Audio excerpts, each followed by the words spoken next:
Après leur défaite, Samuel Eto'o prend une terrible décision sur les Lions indomptables et Rigobertson. Pour plus d'informations après le générique. Avant de commencer, n'oubliez pas de vous abonner et d'activer la cloche de notification car cela va vous permettre de ne plus manquer à nos prochaines vidéos. C'est parti!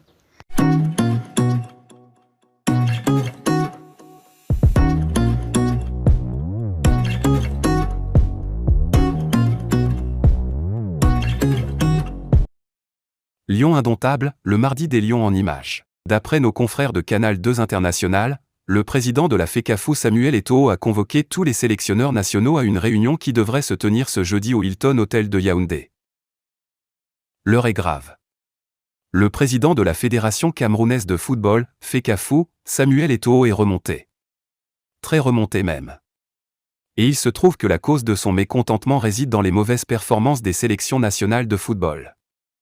La défaite de Lyon Senior face à la Namibie, 2-1, suivie de l'élimination des Lions U23 sur la route de la Coupe d'Afrique des Nations de leur catégorie mardi dernier, étant la goutte d'eau qui aura débordé le vase.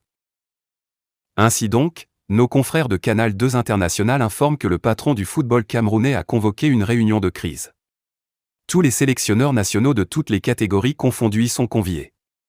Rigobertson et ses collègues seront sur le grill au cours de ce rendez-vous annoncé au Hilton Hotel de Yaoundé. Des têtes pourraient tomber.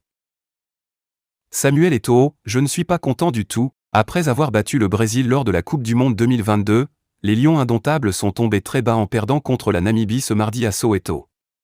Pour comprendre l'ampleur de cette défaite, sur le papier, cette Namibie ne figure qu'à la 113e place du classement FIFA.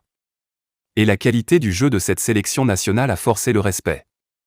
Cette victoire du petit poucet n'a en réalité surpris personne tellement elle semblait évidente.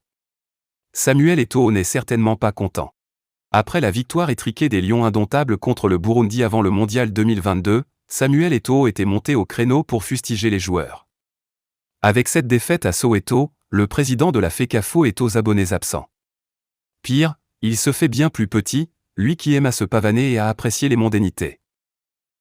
Son discours à Bujumbura était donc destiné à ceux qu'il souhaitait voir disparaître de la sélection nationale. Parmi eux, l'excellent défenseur Ngade Ngadjui et d'autres. Samuel Eto'o n'en était pas à son premier coup d'essai. Il avait déjà évincé des joueurs au lendemain de la nomination de son ami Clarence Seedorf à la tête des Lions indomptables.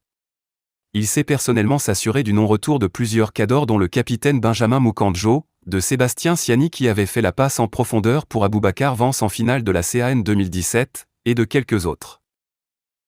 Eto'o pas content après une victoire, silencieux après une défaite. Dans les sélections jeunes, son implication dans toutes les sélections est profonde.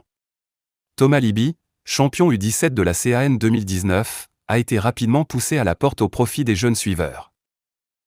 Mais quid du développement du football qui est sa principale mission comme président de la fédération? Et la protection des jeunes joueurs? Et les dénonciations des pédophiles? Samuel Eto'o est-il sur ces points content de ses prestations? Tout le monde voit émerger le président comment les choses changent.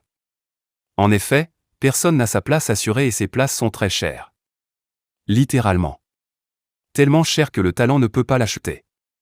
Peut-être les espèces trébuchantes.